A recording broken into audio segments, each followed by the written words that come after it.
mga maiinit na balita ngayong tanghali. Bilang ng mga biktima ng paputok ilang araw bago ang pagpapalit ng taon, sumampa na sa 52 ayon sa Department of Health. Bureau of Fire Protection nagpaalala sa kahalagahan ng fire safety upang makaiwas sa sunog ngayong holiday celebration. Mga pasahero sa Manila Northport Passenger Terminal nakahabol para makabiyahe, patuloy ang pagdating. Biyahe ng PNR sa ruta ng Naga to Legazpi muling bubuksan simula bukas. Siyam na rebeldeng komunista patay sa engkwentro sa Bukidnon.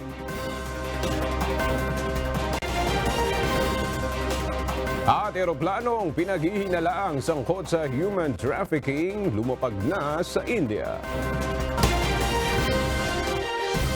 Magandang tanghali mga kasangbahay. Ngayon po ay araw ng Martes, December 26, 2023. At una sa mga balita ngayong tanghali. Nakapagtala ang Department of Health ng 24 na bagong fireworks-related injuries ngayong araw. Bunsod nito, umabot na sa kabuang 52 ang bilang ng mga biktima ng paputok, isang linggo bago ang pagpapalit ng taon. Sa naturang bilang, pinakamarami ang mula sa Metro Manila na umabot sa 20. Kaya muling nagpaalala ang DOH sa publiko na mas mainam na manood at hayaan na lang ang mga profesional na magsagawa ng fireworks displays sa mga komunidad. Matumal pa rin ang bentahan ng paputok sa Bukawi, Bulacan ilang araw bago ang pagpapalit ng taon. Dahil dito nangangamba ang mga nagtitinda na baka malugi ang kanilang negosyo. Mula sa Bukawi, Bulacan, makibalita tayo kay Nestor Torres live. Nestor, talaga bang kakaunti na yung mga namimili ng paputok dyan sa Bukawi? Yes, Aga, ayon sa ilang nakausap natin ng mga nagtitinda dito, yun nga rin yung pinagtataka nila dahil sa pagganitong petsa puno at maraming mga sasakyan nga dito na sa mga tindahan. Pero sa ngayon ay kakaunti pa rin nga. Siguro ay abala sa bakasyon o di kaya naman ay disperas pa ng pagpapalit ng taon bago dumagsa ang napakarami pang mga mamimili. Matumal pa rin ang bentahan ng paputok sa Bukawi, Bulacan ilang araw na lang bago magpalit ang taon. Ayon sa mga nagtitinda, halos nasa 100 na mga tindahan ang bukas na mga paputok dito sa Bukawi. Ang problema nila, madalang paanya ang mga bumibili. Ang isa sa kinababahala ng mga dealer at mga manufacturer ay maaaring may epekto sa mga mamimili ang nangyaring pagsabog ng paputok sa loob ng wing van sa Marikina na kinasawi ng driver at pasahero. Para naman sa dealer na si Josephine, marami pa naman silang stock ngayong binili. Ang kinatatakot niya, baka hindi ito maubos kung kanito katumal pa ang mga mamimili. Kasing taas ng nakaraan hindi mangyayari dahil oversupply. Lahat nung last year na dapat paninda namin, ngayon dumating. Hindi kagaya last year, yung malakas talaga last year eh. Ramdam naman namin eh. Kasi noon, after mga, yun yung 15, kalahatian, dagsana talaga yung buyer. Ngayon hindi masyado. May mga buyer naman ng paputok na metikuloso o hindi basta-basta sila makapag-decide ng kanilang bibilhin kung hindi sila sigurado sa kanilang mabibili. Lalo na't mabibili nila ng mahal ang paputok o di kaya naman ay illegal na binebenta na delikado sa mga mamimili. Namimili ako, pinapanood ko muna sa yung video para alam kung sulit yung bibilin ko. Para at least makita mo muna kung maganda ba yung paputok o yung pailaw. Kasi pag mamimili ka nang hindi mo na-check, sayang ng pera mo eh. Madilismaya ka lang. Papaputok ka ng 4 minutes, 3 minutes, tapos maliliit lang yung ilaw or hindi maganda. So sayang lang. Mas maganda talaga may tatak kasi talagang certified sila eh. Kaysa sa walang tatak na binibili, pangit naman. Pwede namin i-report kasi kung totosin, bawal talaga sila eh, di ba? Eh syempre na pag mahirap naman pag ni-report tapos binili namin, kami yung madidisgrasya, di ba? Kaya mas better na i-report na lang namin. Samantala, paalala ng PNP, huwag bumili ng iligal na paputok na maaaring maging mitya ng buhay ng inyong mahal sa buhay o pamilya. Kung maaari ay ibili na lang nila ito ng pagkain ng mapapakinabangan pa ng kanilang pamilya kaysa mauwi sa disgrasya. Aga sa mga oras. Pero ang problema nga dito ay kakaunti pa rin nga yung mga bumibili. Merong mga dumadating na mga sasakyan. Ito siguro yung mga galing sa mga bakasyon na pauwi ng Maynila.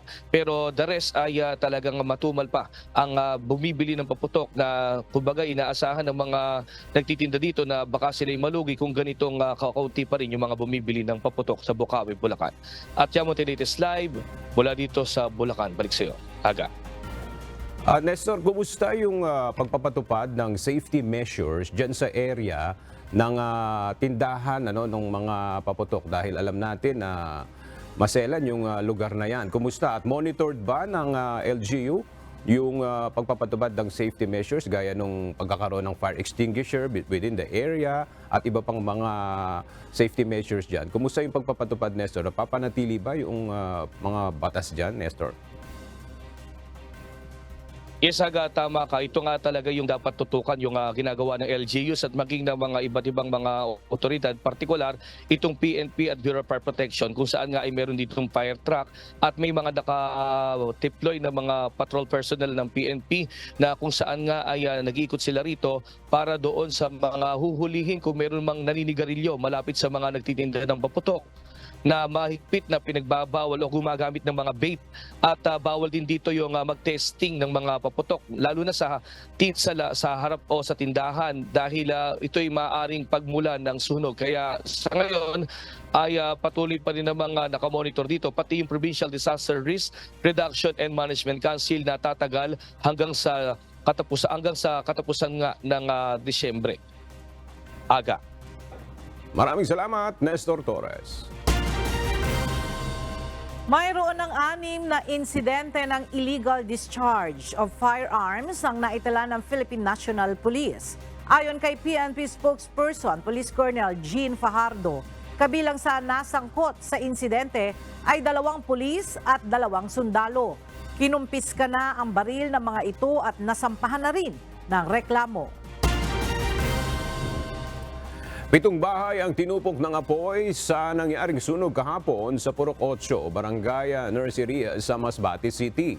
Kaugnay nito, nagpaalala naman ang Bureau of Fire Protection sa publiko na mag-ingat sa sunog ngayong holiday season. Narito ang ulat ni Jerry Galicia. Pansamantalang nanunuluyan sa evacuation center ang 7 pamilyang biktima na nangyaring sunog sa Purok 8 sa Barangay Nursery, Masbate City, madaling araw nitong Lunes, December 25. Tinupok ng apoy ang 7 bahay ng mga biktima na pawang mga gawa sa light material. Wala halos nadalang mga gamit ang mga residenteng nasunugan dahil sa bilis ng pagkalat ng apoy. Nangangailangan ng agarang tulong ang mga biktima ng mga materyales upang maitayong muli ang kanilang mga bahay. Paglabas ko, malakas na po yung baga niya. Yung pinakaapoy, malakas na po siya. Tapos ang ginawa ko, pumasok ako sa bahay, ginising ko yung asawa ko, tapos nagbuhos ako ng katawan ko, tapos lumabas na. Kasi mainit na po sa mukha eh. Lumabas na po, palabas. Yun na pong nakita ko, wala pa mo ako nakita ng mahaba na po kasi siya, yung pinakaapoy niya. Nagsimula ang sunog dakong alas 12:30 ng madaling araw at idineklarang fire out dakong 1:15. Nahirapan na apulahin ng mga kawani ng Bureau of Fire Protection ang apoy dahil sa sikip ng daraanan at dahil yan sa kahoy ang tulay na papasok sa lugar. Yun po ang pinakamahirap doon ang pagdating namin ng fire truck. Mahirap talaga kasi nga iskinita tapos yung daanan yung mga kahoy. O kaya tapos dahil nga 'di ba 24 ng halos karamihan nagkakasayahan tapos marami ring nakainom. Tapos doon sa daanan halos ang daming tao. Kaya nahirapan tayo pati yung mga sibilyan na pati yung mga host natin sinala mismo ang humahatak. Nagkabaligtaran na yung male to female dapat ang magdugtungan ang iba hinahatak.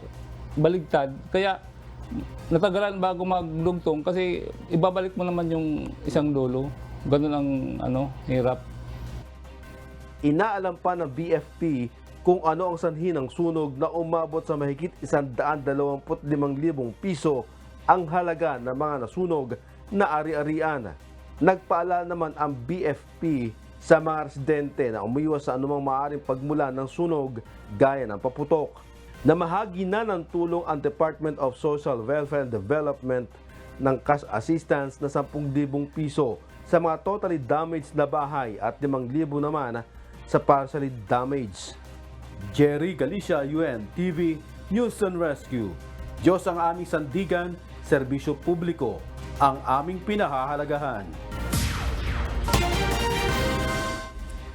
Nagpaalala ang Department of the Interior and Local Government sa publiko hinggil sa kahalagahan ng fire safety ngayong holiday season. Sa isang pahayag, sinabi ng DILG na dapat maging maingat ang ating mga kababayan lalo na at maaaring pagmula ng sunog ang mga paputok, gayon din ang mga substandard na electric decorations. Pinaiiwasan din ang octopus connection at palaging i-unplug o tanggalin sa saksakan ang appliances kung hindi ginagamit.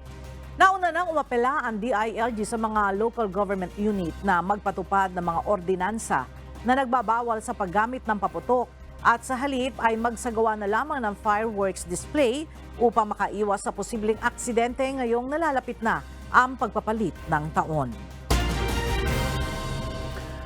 Humabol pa ng panibagong oil price hike ang mga kumpanya ng langis bago matapos ang taon. Dahil dito, dumadaing na naman ang ilang mga jeepney driver dahil bawas na naman ito sa kanilang kikitain sa pamamasada. Narito ang ulat ni JP Nunez.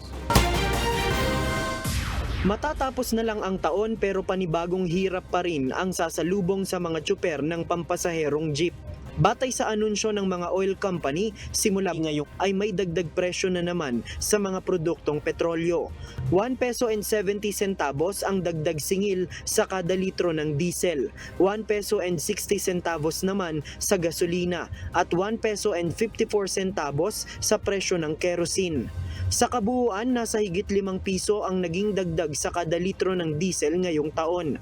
Higit 12 pesos naman sa kada litro ng gasolina at halos 2 piso sa kerosene.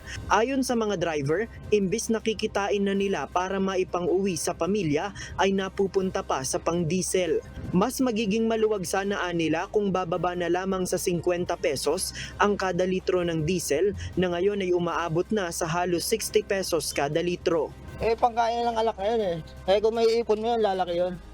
Dadagdag na naman, piso may git. Yung 700 to 800, mabababa, mga 500 to 600 na naman. Laking sa amin yung kabawasan sa kita.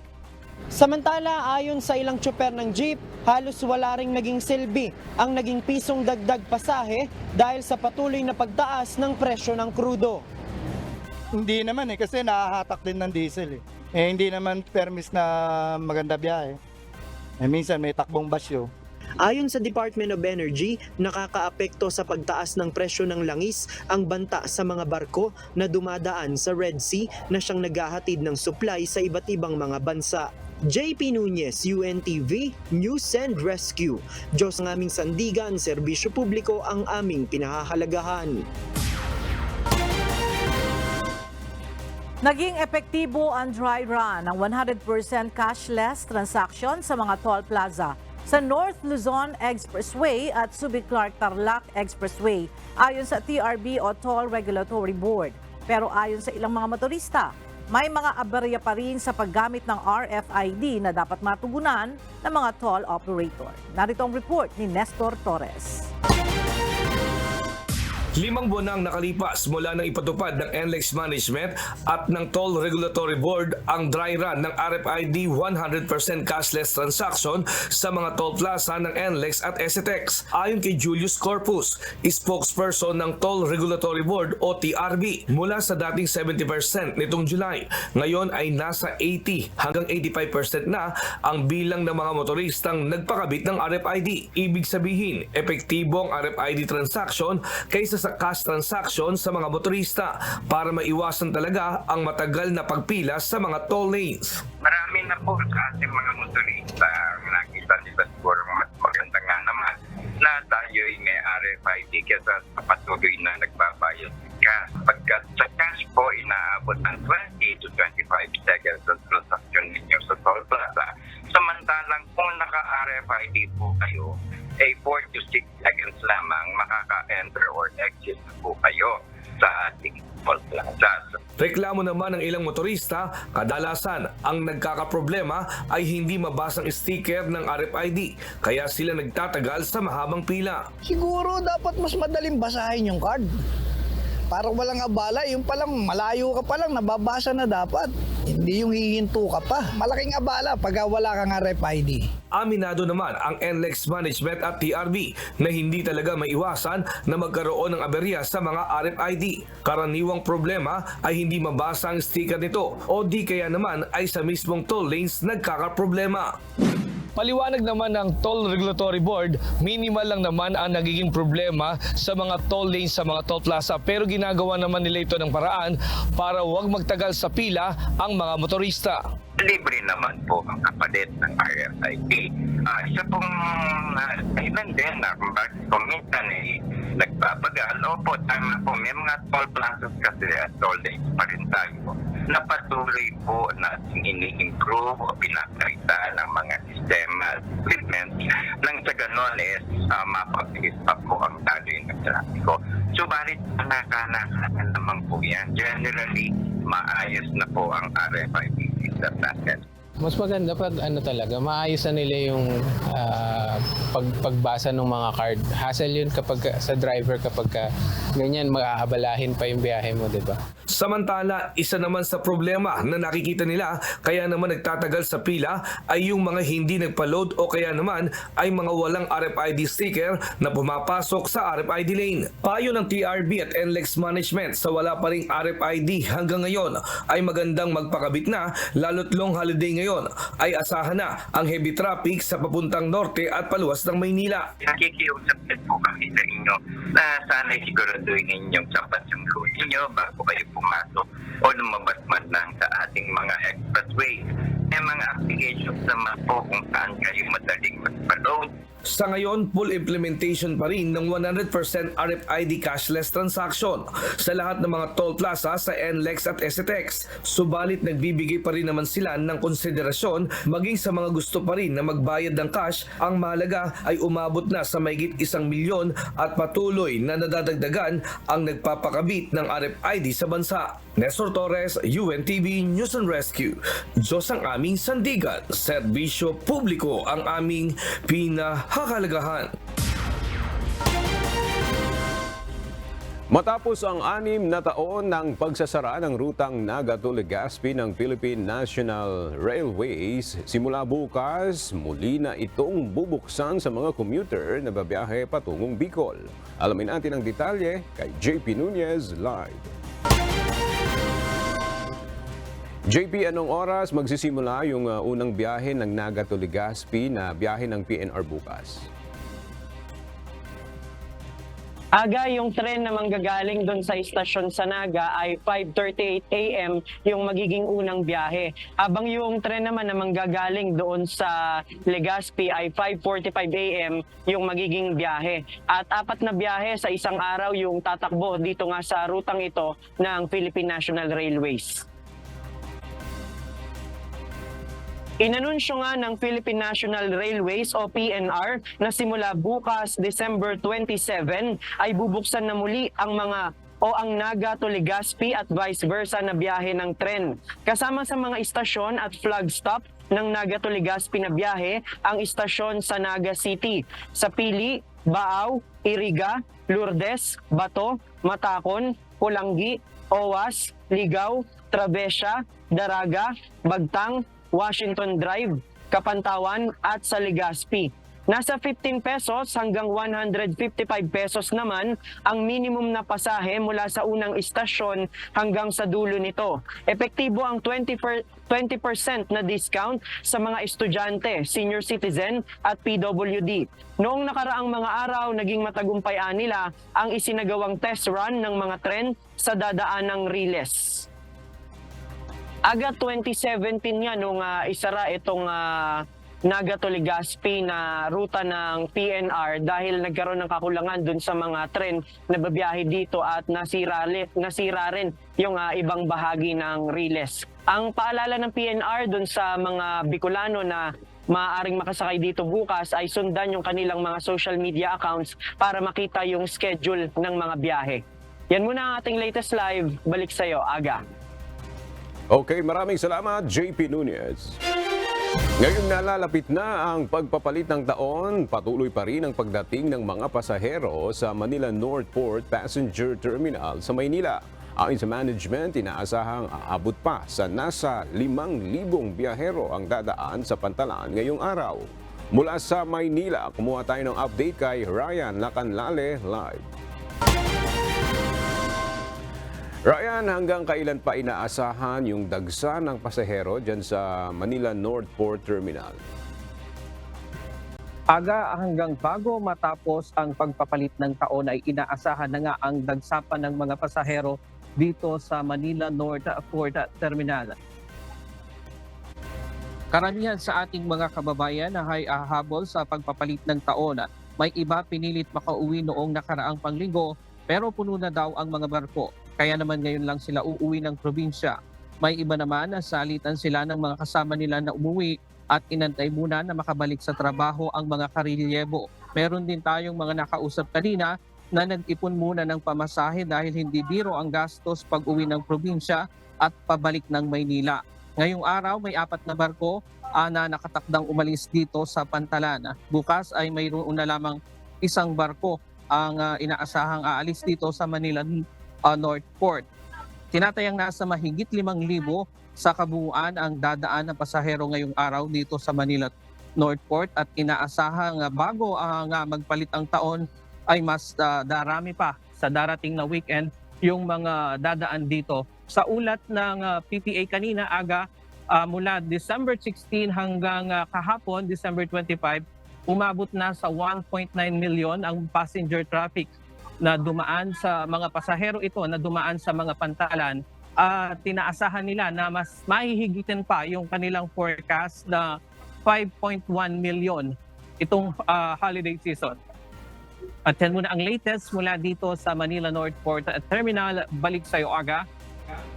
Ryan, kahapon kasi nai-report natin na mayroon pang mga pasahero dyan yung hindi pa nakakabiyahe kahit na noong Sabado pa sila na nasa terminal na. Sila ba ay nakabiyahe na lahat? Kumusta ngayon sila, Brian? Aga, itong karamihan na nandito, mga na-move yung schedule nila. Merong mga schedule ng mas maaga sana ang kanilang biyahe. Kaya lang domino effect pa rin ito nitong bagyong Kabayan dahil yung mga barko kahapon lang na dumating dito, yung 4 na barko at kanina mayroong pangang 1 na dumating. Yung mga nakausap natin kahapon na noong Sabado pa nandirito, kanina ay nakaalis na rin yung iba. Yung unang trip ng barko kaninang 8:00 pasado ng umaga. Pero karamihan talaga dito, Aga, yung mga nandito sa aking likuran, mga na-move yung kanilang schedule dahil nga naantala yung mga pagdating ng mga barko dito pabalik sa Maynila. Okay, maraming salamat, Ryan Lacanlale. Umabot na sa 2 milyong turista ang bumisita sa Boracay Island mula Enero hanggang Disyembre 19 ngayong taon.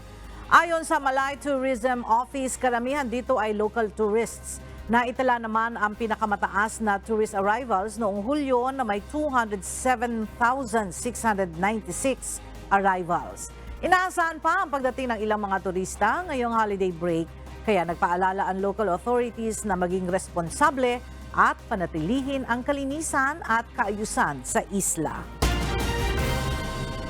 Patuloy na tumataas ang bilang ng mga pasaherong dumarating sa bansa ngayong Disyembre. Sa datos ng Bureau of Immigration o BI, mula sa 50,000 arrivals sa unang linggo ng buwan ay umaabot na ito sa halos 60,000 noong weekend.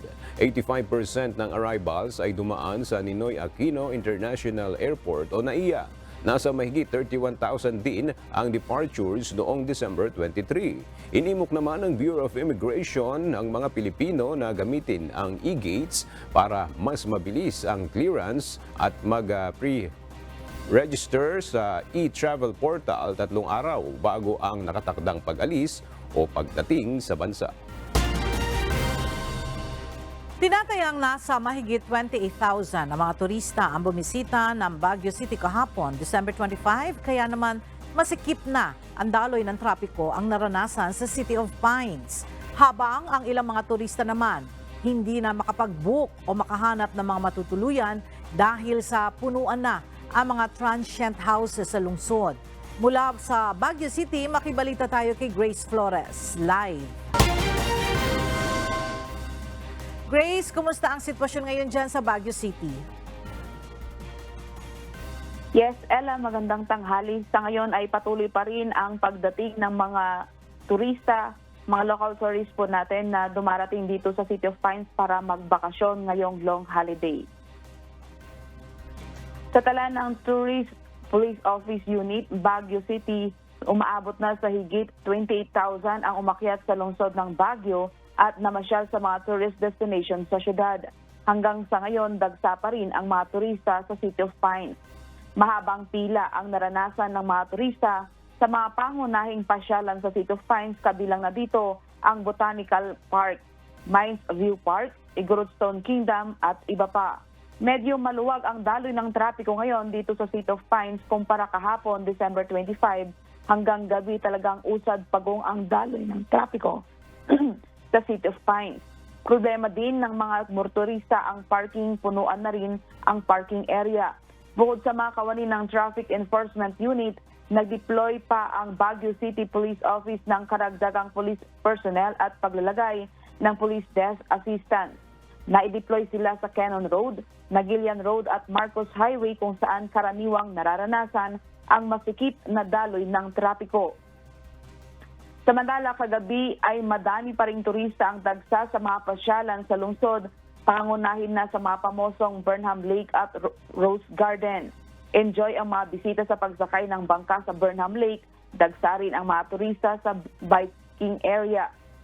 Kahit gabi, mabigat na daloy pa rin ng trapiko ang naranasan ng mga turista sa patuloy na pagdating ng mga turista lalo na sa Quezad Road papuntang Central Business District. Ang pamilya Briones na mula pa sa Capital Tarlac, naglatag na lang muna sa Burnham Park para magpalipas ng oras. Dahil fully booked na ang mga transient at hotel sa Baguio, hirap silang makahanap ng matutuluyan. Actually kanina po hindi po inaasahan na titirik yung sasakyan namin. So salamat naman po sa Diyos at wala naman pong nangyaring masama sa amin. Bakit po? Kasi pahahon po kasi yung daan, no? So siguro overeat na rin po. So sa ngayon po okay na po. Nagtanong kami sa kanila kung pwedeng doon na lang po kami magpalipas ng gabi kasi wala nga po kaming mabook na hotel at saka bawal din sa ibang hotel yung mga hayop na gaya niyang pusa namin. Sa ngayon, ang temperatura ay nasa 17 to 21 degrees Celsius. Paalala sa ating mga turista na umaakyat o bumibisita dito sa Baguio City na pinapatupad pa rin o mahigpit na pinapatupad pa rin ng lokal na pamahalaan ang mga city ordinances gaya ng no smoking ordinance at ng no littering at yung ating mga kababayan na gumagamit ng cellphone tuwing tumatawid sa mga pangunahing kalsada dito sa Baguio City na bawal gumamit para maiwasang maaksidente. Yan muna ang balita mula dito sa Baguio City. Maraming salamat, Grace Flores. Inatasan ni Pangulong Ferdinand Marcos Jr. ang national government agencies na magsagawa ng masusing pag-aaral para sa pagsasakatuparan ng Full Devolution Initiative at makapaglabas ng listahan ng mga tutungkulin ng mga lokal na pamahalaan, kung saan ang ilan sa mga tungkulin ng national government ay ililipat sa mga LGU. Inatasan ni Pangulong Marcos ang mga kinauukulang ahensya na madaliin ang pag-aaral ukol dito. Narito ang report ni Nel Mariboho.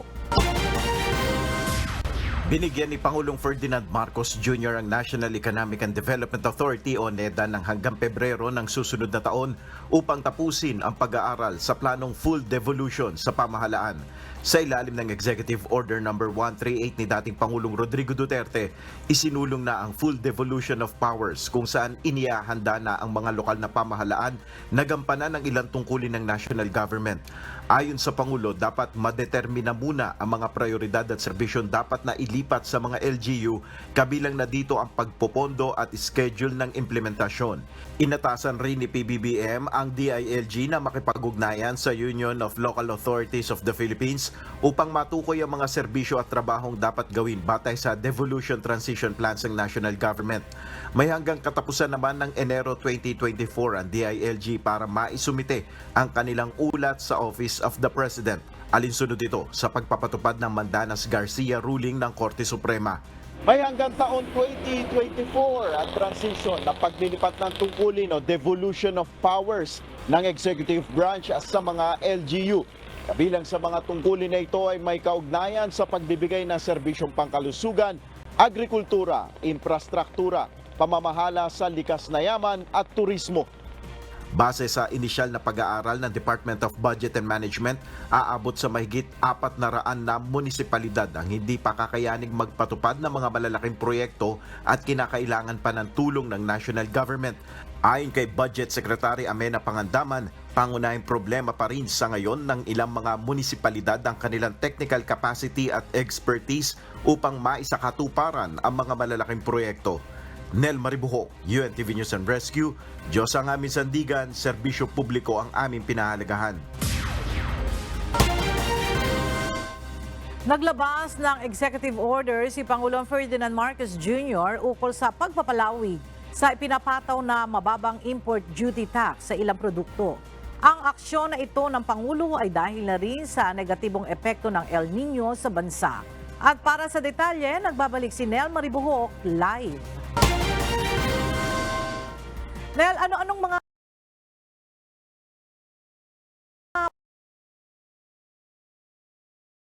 at hanggang kailan ito epektibo? Yes, ay lang ito pinapapalawig ng pantamantalang pagbabago sa import duty rates sa bigas, mais at meat products. Batay sa Executive Order No. 50, inilahad ni Pangulong Ferdinand Marcos Jr. ang pangangailangan na mapanatiling abot kamay ang presyo ng mga produkto sa gitna ng epekto ng El Nino phenomenon at African swine fever, kung saan may negatibo itong epekto sa presyo at produksyon ng palay at mais, bukod pa rito ang trade restrictions na ipinatutupad ng ilang bansa. Ayon pa kay Pangulong Marcos, dahil sa economic conditions, kailangang ituloy ang pagpapataw ng mababang taripa sa rice, corn at karne ng baboy para matiyak ang food security, ma-manage ang inflationary pressures at matulungang mapunan ang supply ng pangunahing produktong agrikultura. Sa ilalim ng Customs Modernization and Tariff Act, may kapangyarihan ng Pangulo na taasan, bawasan o alisin ang kasalukuyang ipinapataw na import duty para sa interes ng lahat at tukol na rin sa national security. Ito ay alinsunod na rin sa rekomendasyon ng National Economic and Development Authority o NEDA.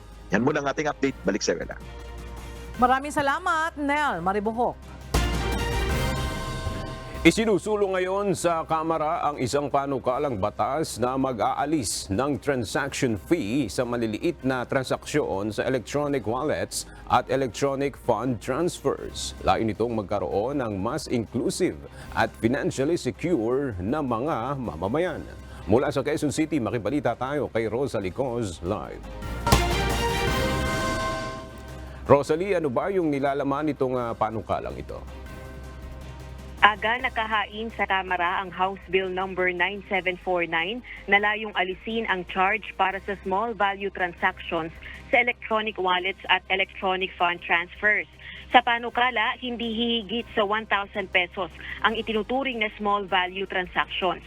Kung magiging isang ganap na batas, dapat i-waive ng lahat ng e-wallet providers at electronic fund transfer service providers ang fees na kaakibat ng small value transactions. Kabilang na dito ang pagpapadala ng pera sa isang e-wallet user, pag-cash in at out sa e-wallet account at paglilipat ng pondo sa isang bank account. Samantala, nakasaad din sa panukala na kung lalagpas naman sa 2,000 piso ang kabuang halaga ng maliliit na transactions sa loob ng isang araw, subject na ito sa transaction fees. Balik sa iyo, Aga. Maraming salamat, Rosalie Cos.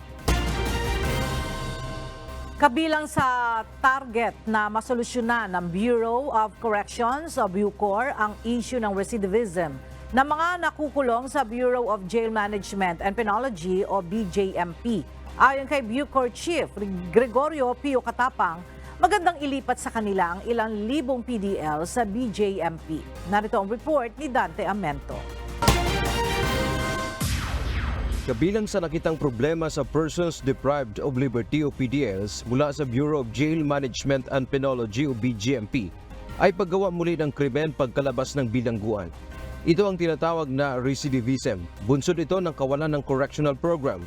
Kaya naman ayon kay Bureau of Corrections Director General Gregorio Pio Katapang Jr., para mabigyan ng solusyon ang ganitong problema, plano ng kawanihan na ang mga may sentensyang 3 taon pababa na nasa BJMP ay ilipat na sa BUCOR.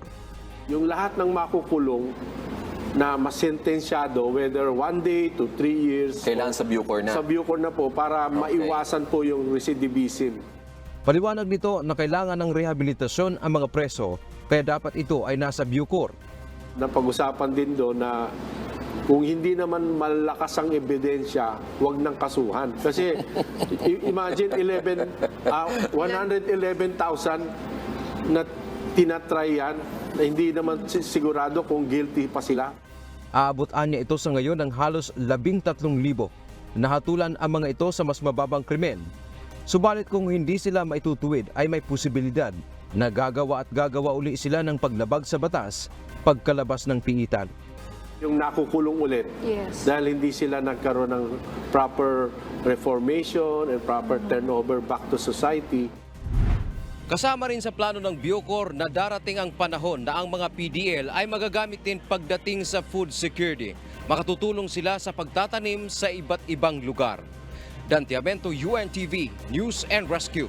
Diyos ang aming sandigan, serbisyo publiko ang aming pinahahalagahan. Nagkaroon ng engkwentro sa pagitan ng rebeldeng komunista at militar sa Bukidnon. Sa kasagsagan ito ng idineklarang unilateral ceasefire ng Communist Party of the Philippines, New People's Army o CPP-NPA. Ang detalye sa ulat ni Rosalie Cos. 9 na miyembro ng New People's Army o NPA ang nasawi sa isinagawang military offensive ng militar sa 4 na barangay sa Malaybalay City, Bukidnon, araw ng Lunes, December 25. Inihayag ito ng 4th Infantry Division ng Philippine Army. 8 matataas na kalibre rin ng baril ang narecover ng mga otoridad. Halos 1 buwan ito pagkatapos na magkasundo ang pamahalaan at National Democratic Front o NDF na muling buksan ang usapang pangkapayapaan.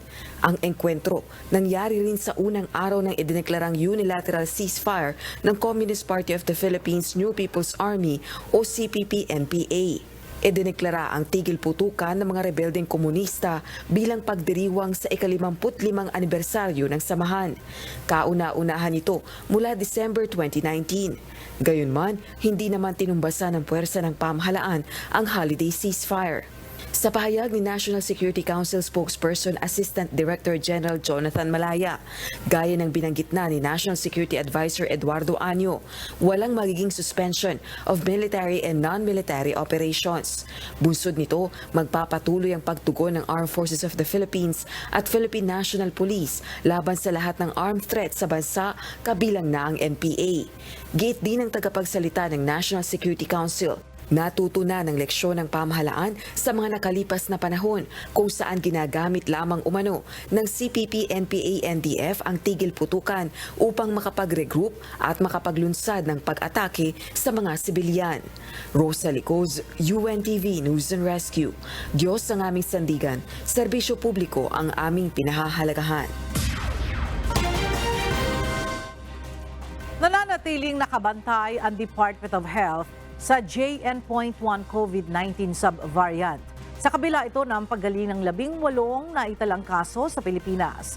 Ayon sa DOH, bagamat hindi pa naman ito dahilan upang ibalik ang mask mandate, pinapayuhan pa rin ang publiko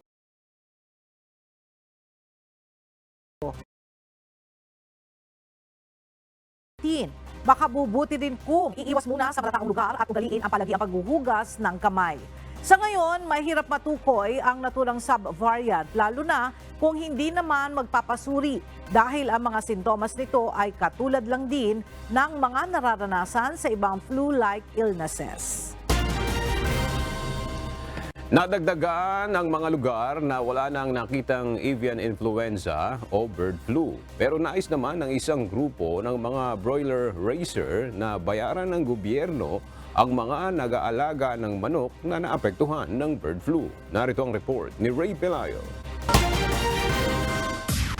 Malaking tulong para sa United Broiler Raisers Association sa paglutas ng problema sa avian influenza o bird flu sa bansa kung babayaran ang mga nag-aalaga ng mga hayop na naapektuhan ng sakit. Sa ngayon ay tila hindi naman gaanong naapektuhan ng bird flu ang lokal na produksyon pero posible ring hindi na lang naiuulat ang iba pang mga kaso nito. Ito ngayon, sinusulat yung mukhang hindi malaki masyado ang impact kung meron na parang wala eh.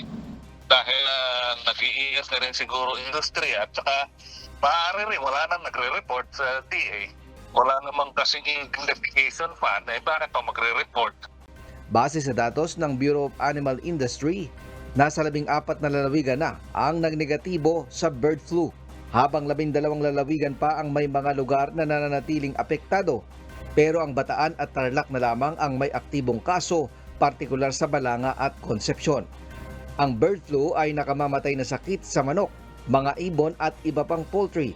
Nakita na ito sa 50 bansa na nagresulta sa pagkasawi ng 316 million na poultry sa buong mundo. Una itong nadetect sa Pilipinas noong January 2022 sa commercial duck farm sa Bulacan. Isa pa sa nakakitang solusyon ng pamahalaan ngayon ay ang pagbibigay ng pahintulot sa paggamit ng bakuna kontra bird flu. Nito lamang November 3 ay inilabas ng Department of Agriculture ang Memorandum Circular 49 na naglalaman ng guidelines sa pagbabakuna laban sa avian influenza. Pero ayon sa UBRA, huli ang Pilipinas pagdating sa bakuna sa bird flu. Ang isang nagpapatagal dyan yung labanan ng Bureau of Animal Industry at saka ng Food and Drug Administration. Sino mo talaga ang tatangan sa mga sa usapin na yan, naiipit yung industry. Dapat bilisin na nila yan. Kasi nagagamit naman sa ibang bansa na subok na. Dapat hindi na ganyan katagal eh. Ray Pelayo, UNTV News and Rescue. Diyos ang aming sandigan. Serbisyo publiko ang aming pinahalagahan.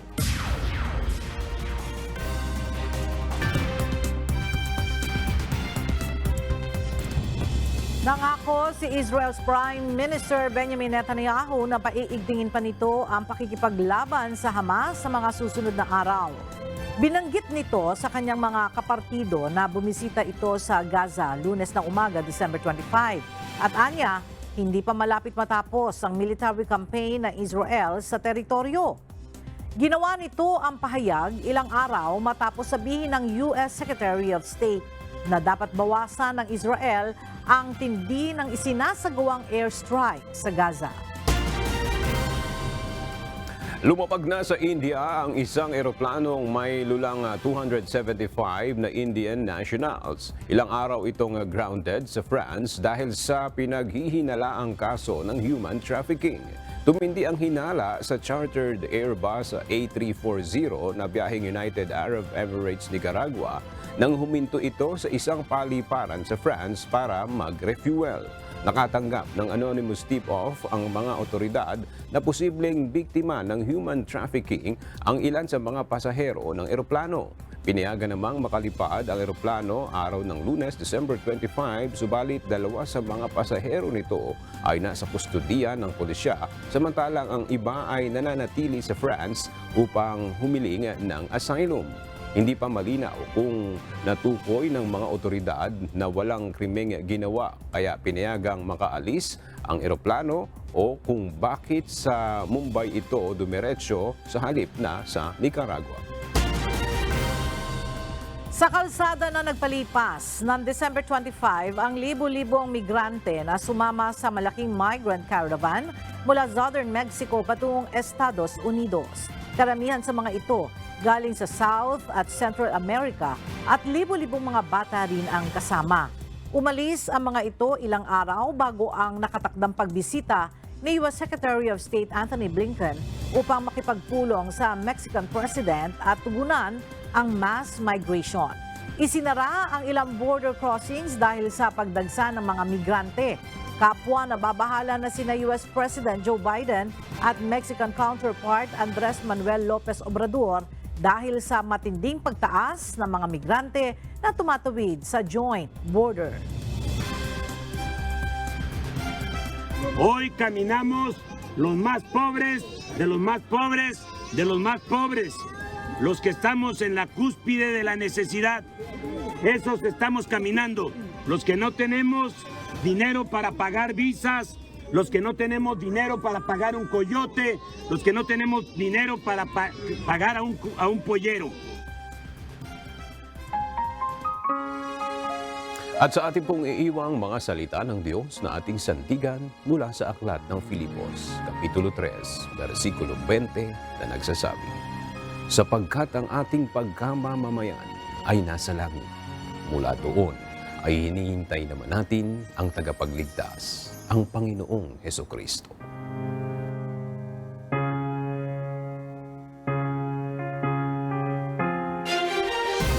Yan ang mga balitang aming tinutukan at inaksyonan. Dahil sa aming pagbabalita, una ang pagkalinga sa kapwa. UNTV-C News, may balita saan mang panig ng daigdig. At dito sa UNTV, Diyos ang aming sandigan, serbisyo publiko ang aming pinahahalagahan. Magandang tanghali.